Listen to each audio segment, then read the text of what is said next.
إن الحمد لله نحمده ونستعينه ونستغفره ونعوذ بالله من شرور أنفسنا ومن سيئات أعمالنا من يهده الله فلا مضل له ومن يضلل فلا هادي له أشهد أن لا إله إلا الله وحده ربي لا شريك له وأشهد أن محمدا عبده ورسوله صلى الله عليه وعلى آله وصحبه وسلم تسليما كثيرا. يا أيها الذين آمنوا اتقوا الله حق تقاته ولا تموتن إلا وأنتم مسلمون. يا أيها الناس اتقوا ربكم الذي خلقكم من نفس واحدة وخلق منها زوجها وبث منهما رجالا كثيرا ونساء واتقوا الله الذي تساءلون به والأرحام إن الله كان عليكم رقيبا. يا أيها الذين آمنوا اتقوا الله وقولوا قولا سديدا يصلح لكم أعمالكم ويغفر لكم ذنوبكم ومن يطع الله ورسوله فقد فاز فوزا عظيما. أما بعد فإن أحسن الكلام كلام الله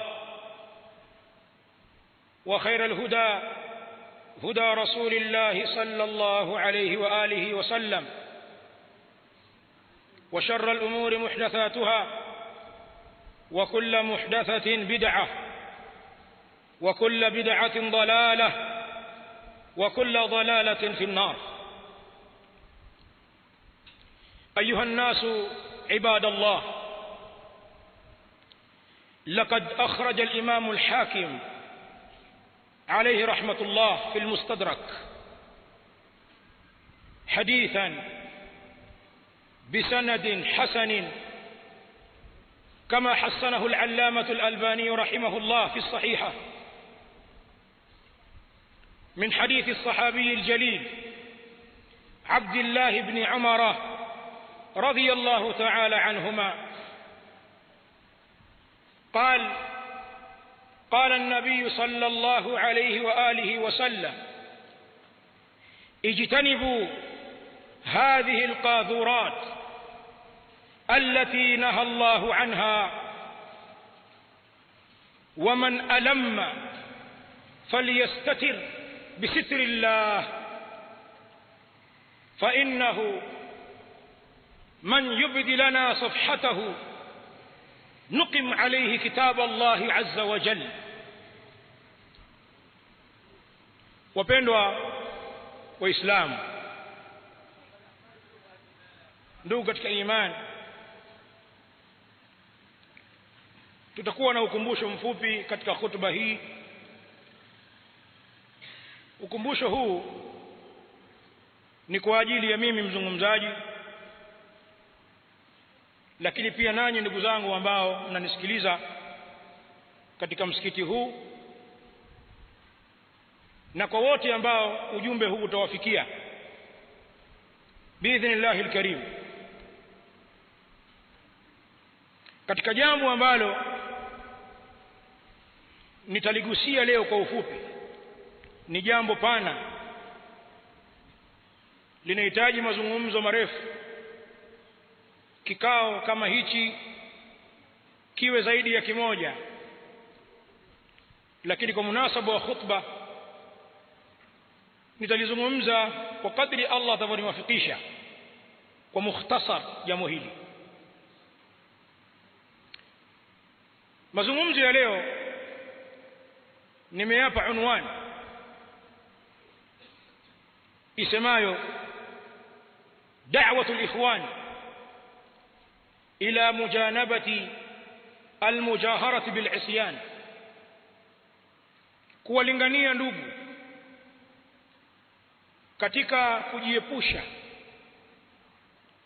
na kudhihirisha madhambi. دعوة الإخوان إلى مجانبة المجاهرة بالعصيان.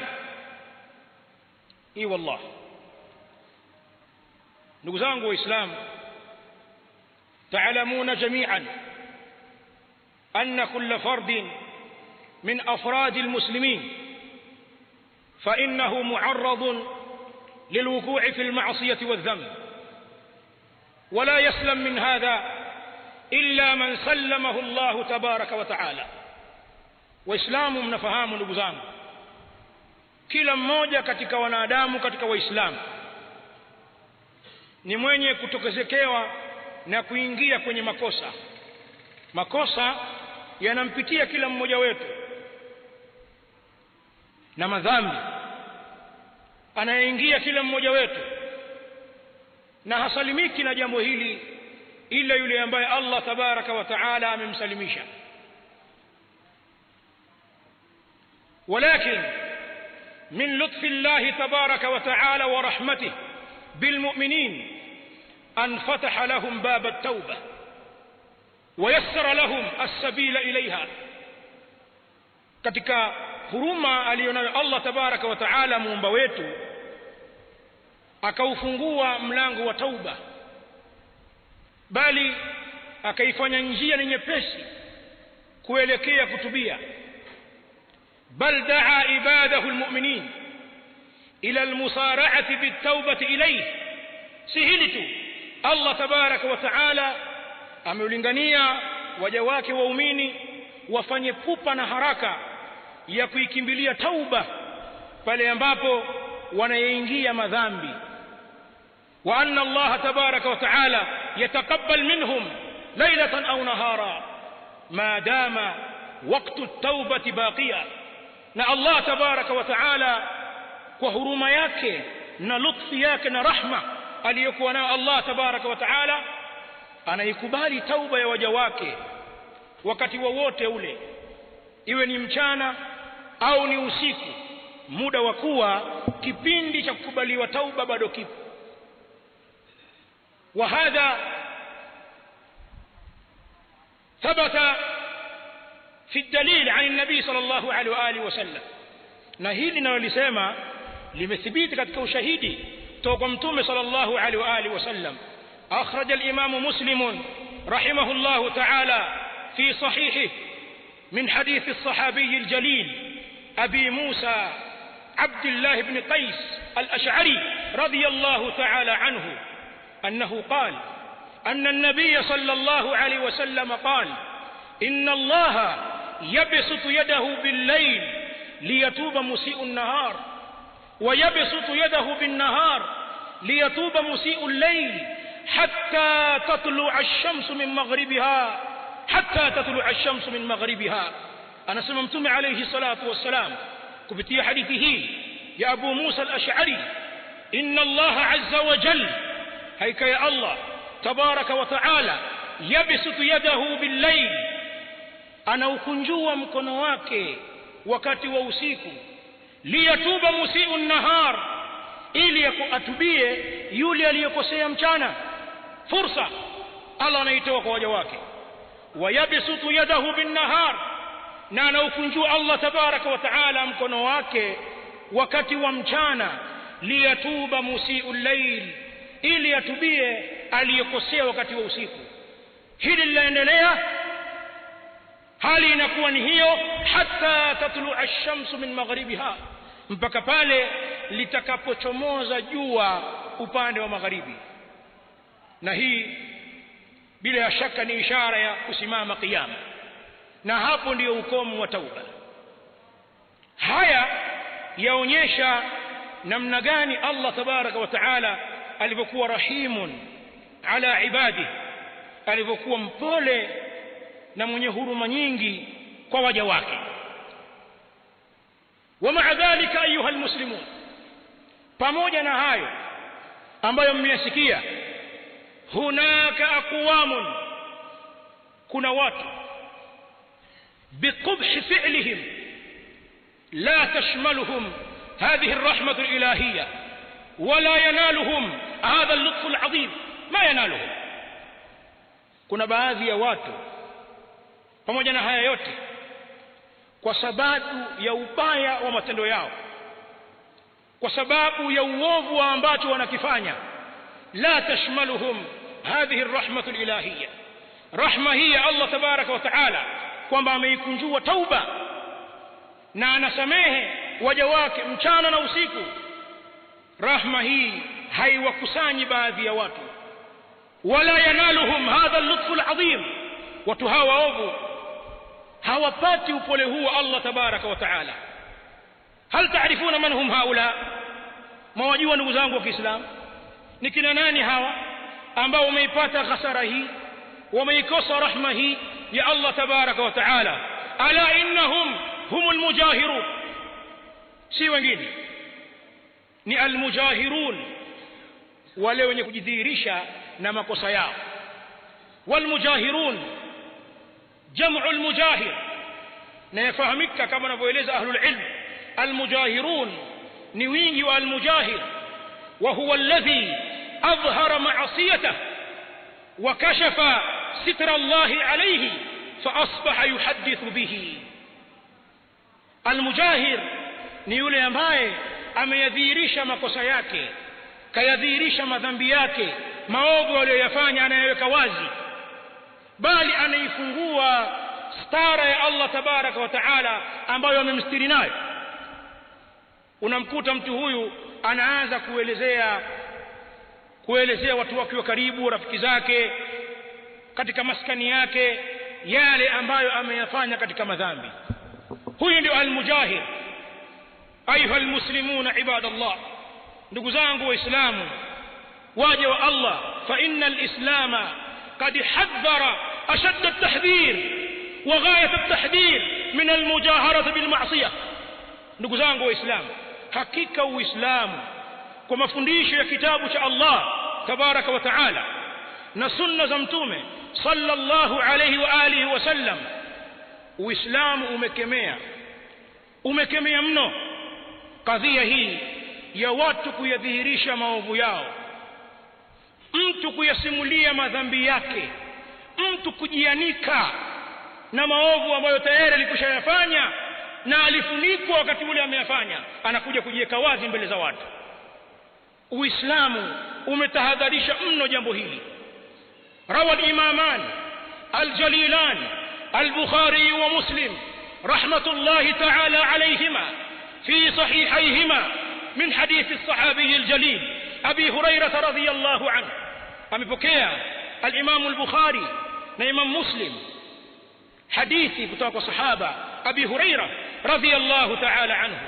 أنا سيما قال النبي صلى الله عليه وآله وسلم، أم سممتم صلى الله عليه وآله وسلم: كل أمتي معافى إلا المجاهرين، وإن من المجاهرة أن يعمل الرجل بالليل عملا ثم يصبح ويكشف ستر الله عليه فيقول: عملت البارحة كذا وكذا، وقد بات يستره ربه، ويصبح يكشف ستر الله عنه، أو كما قال عليه الصلاة والسلام.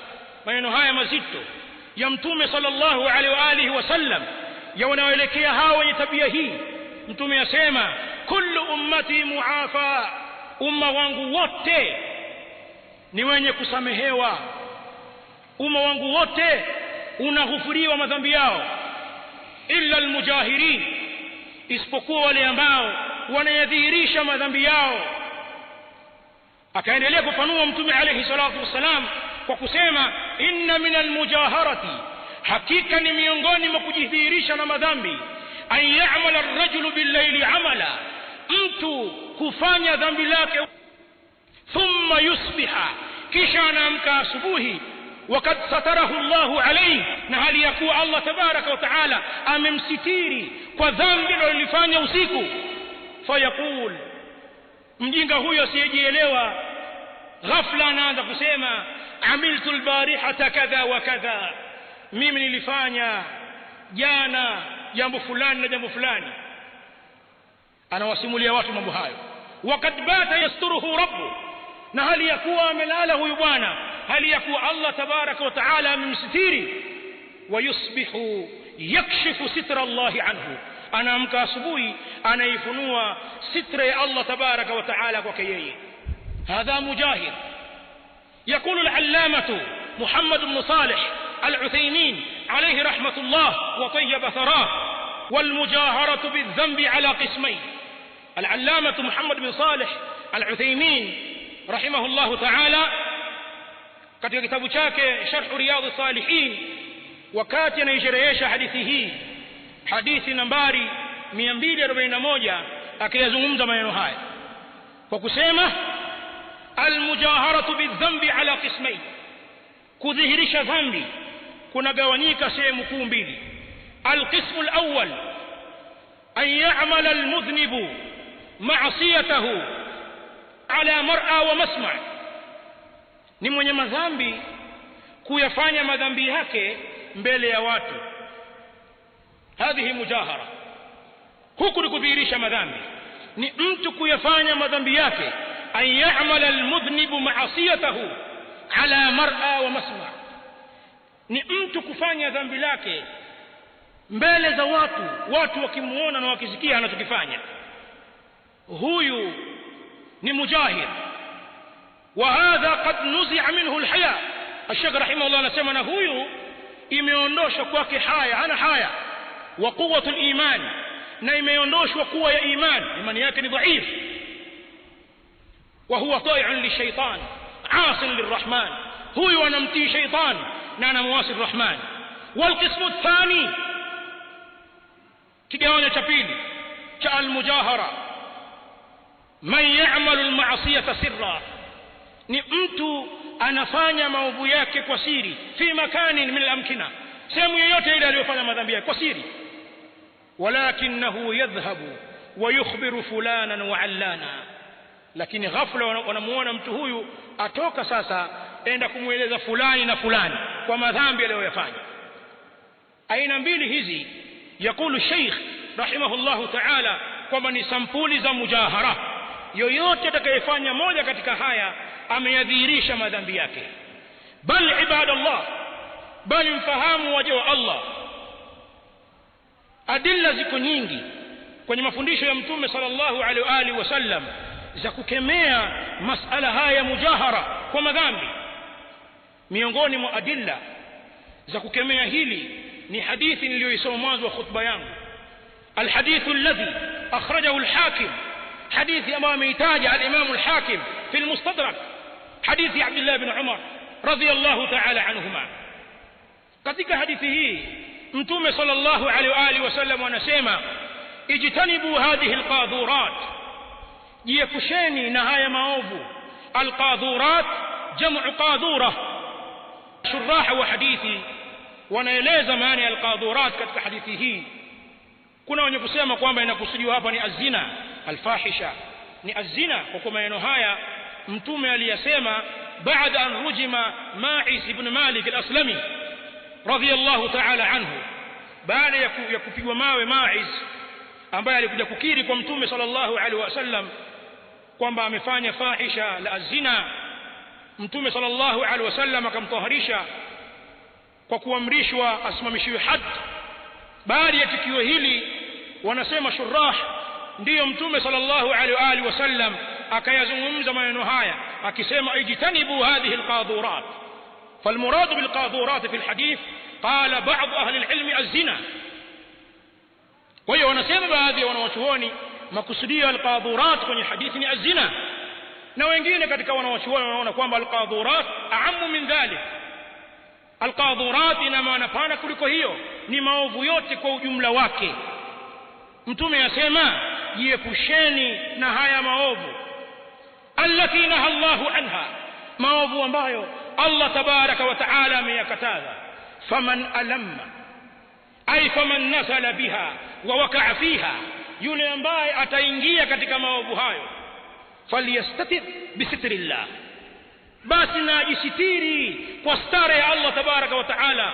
usibakie domo wazi kusimulia mabaya unayoyafanya, hiyo sio sifa, ni maangamivu hayo. falyastatir, ajisitiri kwa stara ya Allah tabaraka wa taala. fa innahu, hakika jambo lilivyo, man yubdi lana safhatahu, yule ambaye anatudhihirishia sisi kile cha siri alichokificha.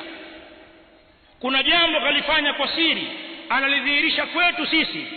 Nuqim alayhi kitab Allah ay al-hadd, sisi tutamsimamishia huyo kitabu cha Allah tabaraka wa taala, kwa maana hukumu itokayo kwenye kitabu cha Allah tabaraka wa taala kwenye dhambi aliyofanya. Ayuha nas, tarawna khatara al-mujahara bil ma'siyah wa dhunub. Ndugu zangu waislamu, maona hatari iliyopo katika suala la kuyadhihirisha madhambi na maovu ambayo watu wanaingia. Waya asafa, masikitiko yaliyoje, ma akthara almujahirin, watu wenye kudhihirisha maovu yao katika zama hizi ni wengi kiasi gani. Lakad kathrat almujaharatu bil maasi wal munkarat, ni jambo ambalo halifichikani. Zama tunazoishi, wakati uliokuwa nao, pamekithiri watu kudhihirisha maovu na madhambi yao biduni khawfin wala khajal. Watu wana hofu wala hawajali, wanayafanya madhambi hali ya kuwa wanayadhihirisha. Na lao ameyafanya kwa siri chumbani kwake katika sehemu maalum ya starehe, hayuko radhi mpaka pakipambauka asubuhi atoke asimulie jamaa zake alichokifanya jana. Ndiyo tabia za leo, na hawa wanaonekana ni watu maridadi sana, ni watu wenye maendeleo. Wallahu a'lam. Alhamdulillah wassalatu wassalamu ala rasulillah Muhammad ibn Abdullah wa ala alihi wa sahabatihi alkiram ajma'in wa ba'd. Katika khutba hii ya pili nataka niwatajie waislamu, kama kutolea mfano haya ninayozungumza,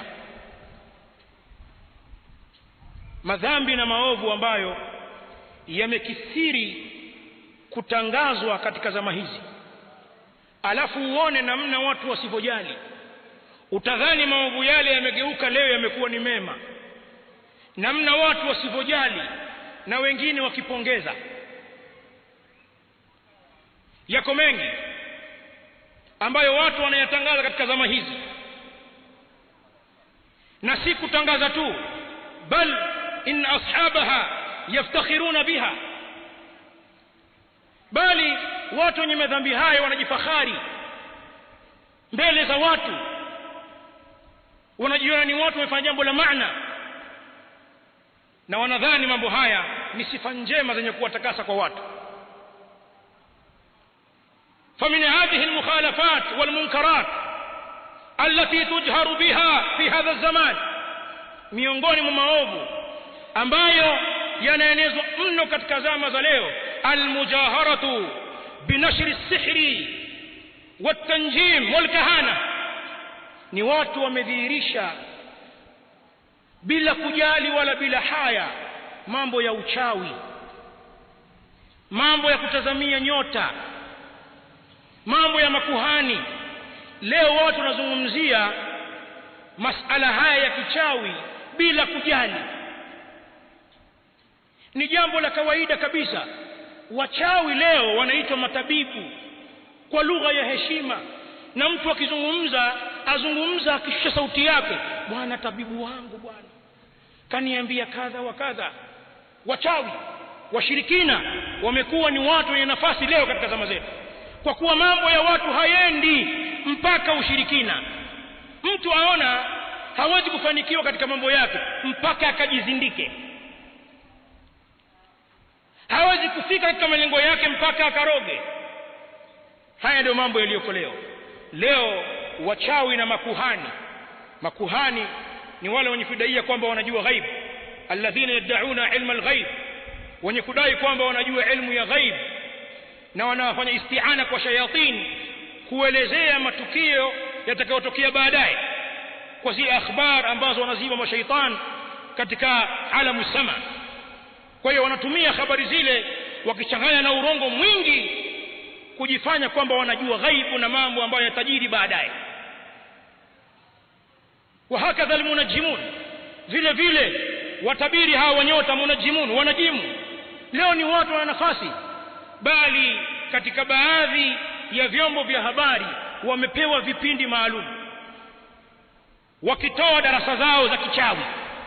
Ziko radio maalum, television maalum zinawaweka hao watabiri wa nyota wakizungumza mambo ya kichawi. Bali kuna baadhi ya magazeti yana kurasa maalum, na kuna mtu ununua gazeti kwa sababu hiyo tu, ana ukurasa wake, anawahi kumetabiriwa nyota za mwezi huu au nyota za wiki hii au nyota za siku ya leo, nyota yake ikoje, inang'aa au inafifia, anunua gazeti kwa sababu hiyo. Mukina lisahara walmunajjimin, maajabu yaliyopo, wamemakinishwa wachawi na munajjimun katika wakati uliokuwa nao, na mnafahamu hatari ya watu hawa. Qala alayhi salatu wassalam kama inda al-imam Muslim, man ata arrafan au kahinan fasalahu an shay'in lam tuqbal lahu salat 40 yawma, wa man ata arrafan au kahinan fasalahu an shay'in fasaddaqahu faqad kafara bima unzila ala Muhammad. Yoyote atakayeendea kuhani au arraf, wako wanawaona kwamba arraf na kuhani ni kitu kimoja, lakini wengine wanaona hapana, ni tofauti. Arraf ni yule ambaye anabashiri mambo ya ghaib kwa kutumia baadhi ya mukaddimat, kutumia baadhi ya alama akabashiri mambo ya ghaib. Atakayemwendea arraf au kahin akamuuliza kitu tu, mchawi huyu, mpiga ramli huyu, hatokubaliwa swala zake siku 40. Na atakayekwenda kwa mpiga ramli, kuhani, mchawi, akamuuliza kitu akamsadikisha kwa alichosema, kama wanavyosema wenyewe, akasema taire, nimekubali bwana mkubwa, maana huwa kama vichaa mbele ya wachawi. Baadhi ya watu kama vile hawana akili zao, mtu mzima kama mtoto mdogo, wengine wakilishwa vitu vya ajabu. Huyu atakuwa amekufuru aliyoshuka Muhammad sallallahu alaihi wa alihi wasallam. Tusema dhahira hii ni musifa, muonekano huu katika jamii ya Waislamu wasikitisha. Tuwazungumza haya kwa masikitiko, kwa sababu wayafanyayo haya ni jamii ya Waislamu, vijana wa Kiislamu, wanawake wa Kiislamu, wazee wa Kiislamu. Jamii zetu, familia zetu ndio watu wa kuzurura kwa waganga, mganga baada ya mwingine. Mambo hayendi mpaka mganga, na watu wanapoteza umri na mali, na ugomvi unatoka katika familia za watu. Watu wanakatana, waambiwa mtoto aseme na baba yake, baba aongee na mtoto wake, mtu na mkeo wametenganishwa kwa sababu ya sihir wal kana. Utakuta baadhi ya watu wanayatangaza mambo haya, naweza akazungumza mbele ya Waislamu wenzake. Hii ni balaa ambayo iko. Hawa maneno niliyozungumza ya kudhihirisha madhambi yanawahusu hawa. Mfano mwingine wa munkarati ambazo tunshar baina an-nas bila kujali, dhuhuru sariqa wal khiyana wal ghash عند كثير من الناس وخصوصا الموظفين في مجالات العمل. kadhia kudhihiri wizi na watu kuwa na khiana, watu hawana uaminifu. Tabia ya ghish imedhihiri kwa watu wengi, kana kwamba mambo haya ni halali. Na wewe ambaye wajiona kwamba utafanya kazi bila kuiba, bila kudanganya, bila kuwa ni mtu wa ghishi, mtu wa mipango mingi ya ujanja, unaonekana ni mtu mshamba na wala huwezi kuendelea. Hasa watu walioajiriwa katika maeneo mbalimbali ya shughuli, ni mamoja katika sekta za kiraia au katika asasi za kiserikali, watu wamekuwa wezi, watu wa ghishi, watu hawajali. Yani mtu akipata kazi leo, yeye afikirie kufanya kazi ya kuiba, atafanya njia gani aibe. Sio nifanye kazi kwa bidii kwa sababu ninalipwa kipato hichi kiwe cha halali kwangu, kwa sababu nifanye kazi kwa mujibu nilivyoajiriwa, afikiria kuiba.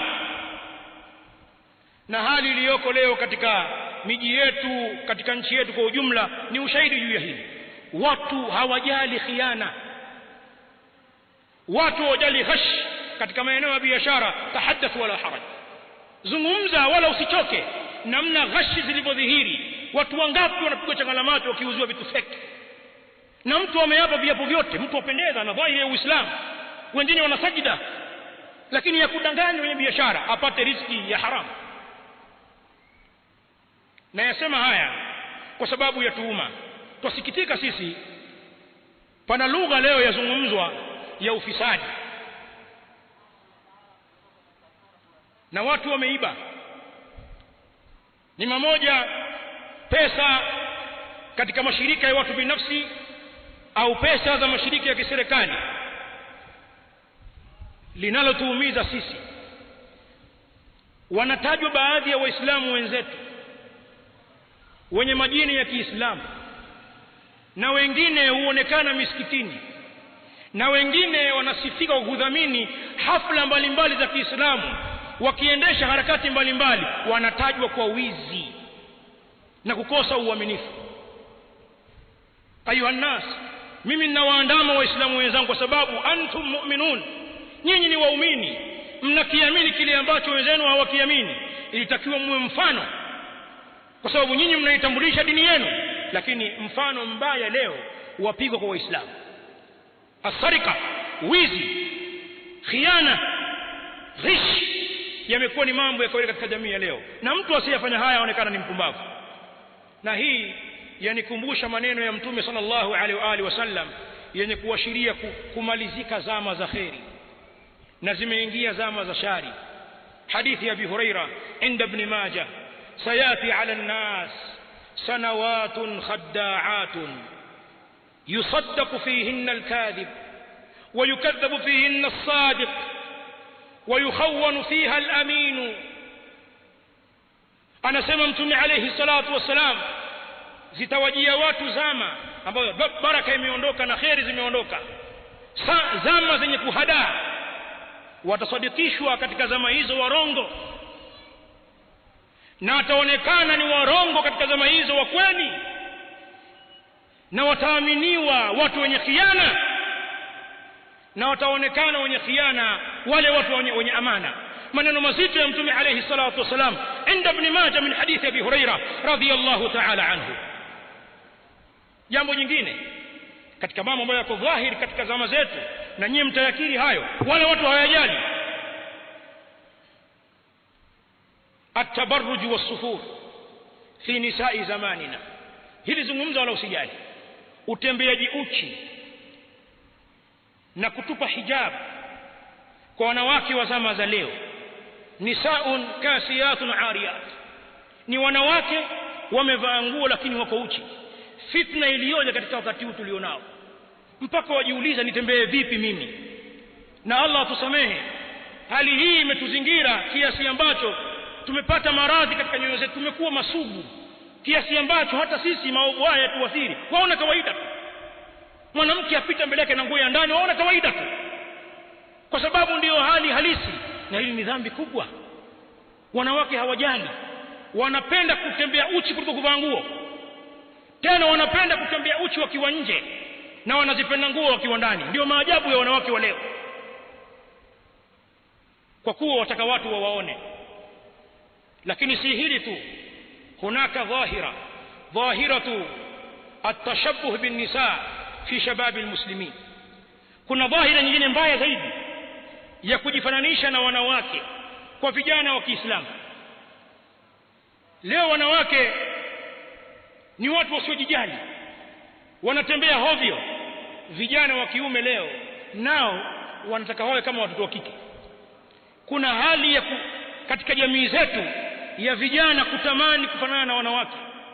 Leo hiyo mikorogo ya kufanya ngozi iwe laini, mtu wapendezi, wanaitumia watoto wa kiume. Na wala usishangae leo wakutana na kijana wa kiume mpaka wauliza, huyu wa kike wa kiume? Mtoto wa kiume mzuri kabisa, mzuri, anapendeza, anavutia. Haya yapo. Vipuli wanavaa vijana wa kiume, mikufu wanavaa vijana wa kiume. Idhafatan ila dhalik, ongeza ziada ya hilo, mporomoko wa kimaadili ambayo vijana wanao, kuanzia mazungumzo yao, kuanzia mavazi yao, muonekano wao, vikao vyao. Ni vijana wa Kiislamu ambao huwezi ukaamini kwamba wamezaliwa katika familia za Kiislamu kwa dhahira waliokuwa nayo. Haya yapo katika jamii zetu. Ayuha nas ibadallah, enyi watu waja wa Allah tabaraka wa taala, miongoni mwa balaa katika zama hizi yenye kutugharimu kathratul malahi wal maraqis, ni kukithiri kumbi za starehe za muziki na starehe. Mambo haya ukisikia kuna kumbi za starehe, kwa maana hizo ni maaqil azina wal khumur, hizo ni markazi za pombe na uzinifu. Leo mtu anataka kufanya biashara afikirie kufungua pub, kasino ndio biashara yenye kulipa. Unataka kufanya biashara, watu wanafikiria afungue grocery bar, ndio biashara zenye wateja. Na wameingia waislamu wengi wakifanya biashara hizi. Hapo zamani zilikuwa ni biashara za makafiri, tena watu wakanda fulani. Leo vijana wa Kiislamu tena wengine hujitia kimbelembele wakitoa michango kwenye mambo ya dini, wanamiliki mapabu, wanamiliki makasino ya kufanya uchafu, wanamiliki mabaa, na wala hili jambo si tatizo, na watu wanamuona ni mtu mwenye maendeleo, wala hachungi riziki yake. Na yazungumza haya kwa sababu yapo. La mwisho la kupigia mfano katika mambo ambayo yapo katika dhahira zetu ni haya ambayo yanaenezwa na wasailul i'lam, vyombo vya habari, kadhalika mitandao ya kijamii. Ayuha nas ibadallah, enyi watu waja Allah tabaraka wa taala, Allah ametupa neema ya kumiliki vitu katika wakati tuliokuwa nao vya kutufanya tuweze kufanya muamala katika utandawazi huu uliopo. Tumche Allah katika vitu hivyo. Pana watu wanatumia vitu hivi vibaya. Mambo ambayo yanarushwa katika vituo vya habari ni mamoja vile vya kusoma magazeti, au vya kusikia maredio, au vya kutazama matelevision, au katika mitandao ya kijamii ambayo tunaimiliki sisi katika simu zetu. Ni mambo ya aibu na balaa, na watu ndio shughuli yao, na vijana wa Kiislamu wako huko. Hakuna tabu kimkuta kijana anaperuzi kwenye kanati ya ajabu kabisa, kwenye website ya ajabu kabisa ya balaa, website ya mujrimun. Unamkuta kijana wa Kiislamu masaa anaperuzi kwenye website hiyo. Watafuta nini? Wa ashaddu min dhalik, anaweza kanukuu uovu wa kutoka kule akamrushia mwenzie Muislamu. Ndugu zangu, baada ya kuwasema haya, ninamalizia hutuba hii kwa kusema, ukiona jamii imefikia hali hii, imeadhirisha madhambi mazito kama haya na mengine mengi nimeyaacha, hii ni ishara tu, mjue kwamba jamii hiyo imeharibikiwa. Jamii hiyo imeharibikiwa, na wakati wowote watu wataadhibiwa na adhabu ya Allah tabaraka wa taala min haythu la yash'urun. Qala Allah tabaraka wa taala, dhahara al-fasadu fil barri wal bahr bima kasabat aydi an-nas liyudhiqahum ba'd alladhi 'amilu la'allahum yarji'un. Umedhihiri ufisadi bara na baharini. Tunaona hali iliyopo, neema zimeondoka, kahti ndio yenye kutawala, watu walalamika, hakuna mazao, hakuna mvua, hakuna baraka katika mali, hali zimekuwa ngumu. Dhahara al-fasadu fil barri wal bahr, umedhihiri ufisadi bara na baharini, bima kasabat aidi nnas, kwa yale ambayo imeyachuma mikono ya watu, liyudhiqahum, ili tuwaonje adhabu kwa yale ambayo wameyafanya, tuwaonje adhabu kwa baadhi ya madhambi ambayo wameyafanya, la'allahum yarji'un, pengine wakarudi. Haya yanayotokea ni adhabu. Intabihu ayuha almuslimun, zingatieni waislamu, haya yanayotokea ni adhabu. Maovu yaliyo katika jamii yetu yanatisha. Kwa nini tusistahiki kuadhibiwa? Na adhabu inakuja inapokithiri maovu.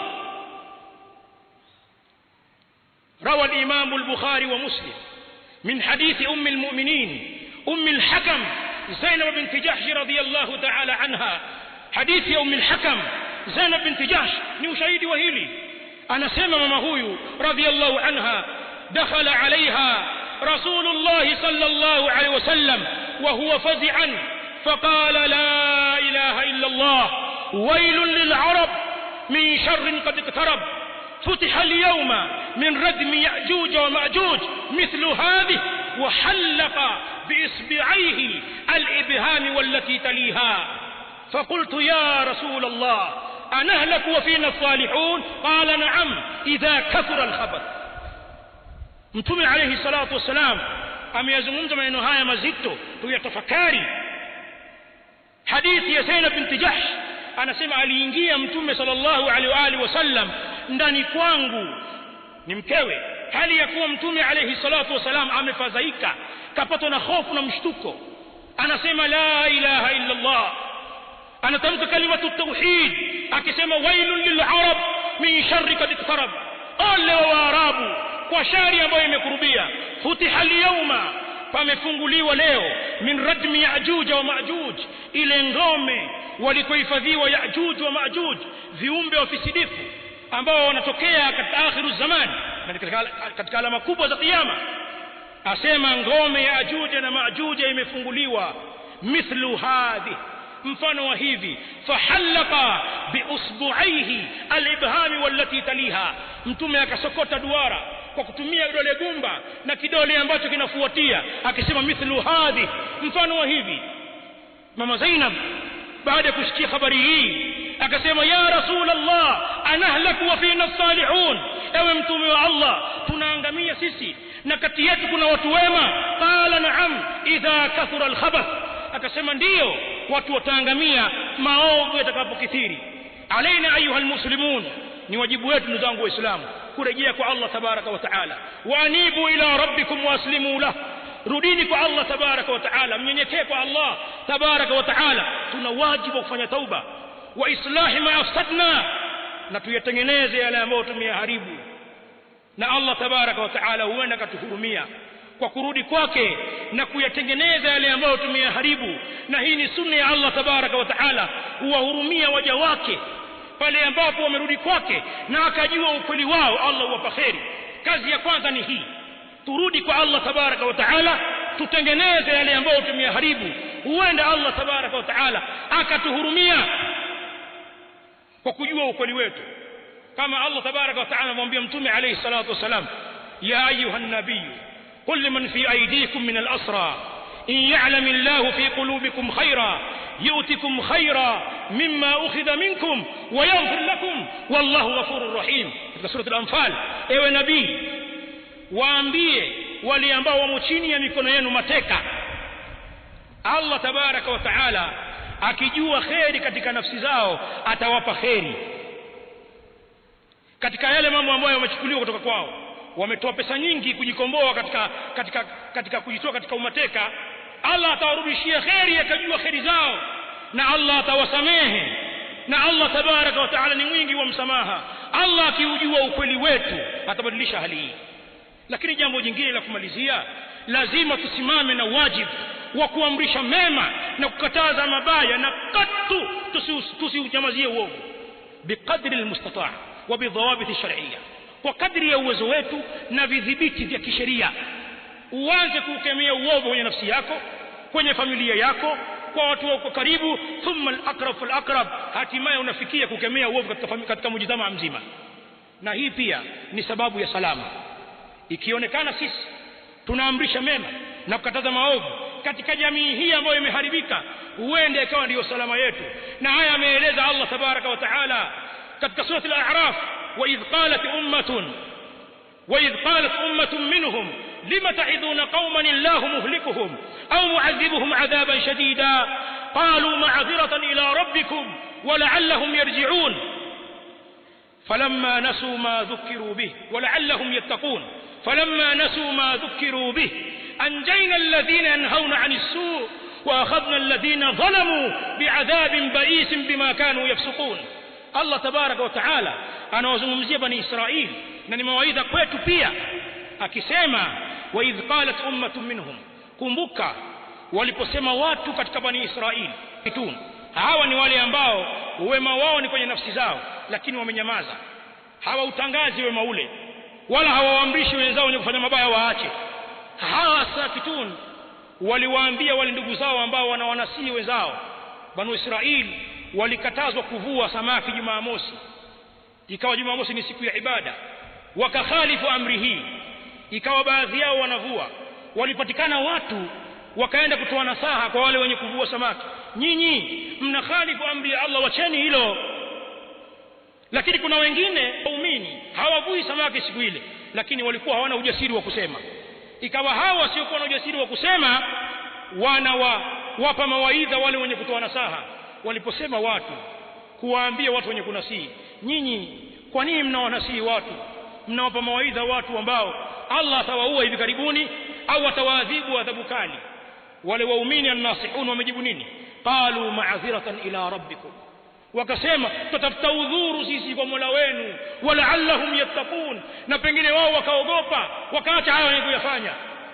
Falamma nasu ma dhukiru bi, Allah anasema waliposahau yale ambayo wamekumbushwa banu Israili, anjaina alladhina yanhauna 'anis su', tuliwaokoa wale ambao walikuwa wanakataza maovu, hao waliokolewa na Allah tabaraka wa taala. Wa akhadna alladhina zalamu, na tuliwachukua kwa adhabu wale waliodhulumu, tuliwachukua wale waliodhulumu bi'adhabin ba'isin bima kanu yafsukun, kwa adhabu mbaya kwa yale ambao walikuwa wanayafanya. Salama yetu ni kuyakemea haya ambayo yanatokea katika jamii yetu, hata kama watu hawatuelewi, hata kama watu wanatucheka, hata kama tunapigwa vita, lakini ujue ndiyo salama yetu na wao. Na ikiwa Allah amewakadiria uovu wao, tusichanganywe na wao katika maovu haya. Allah atupe rahma na lutfu yake kutuokoa katika hali kama hizi.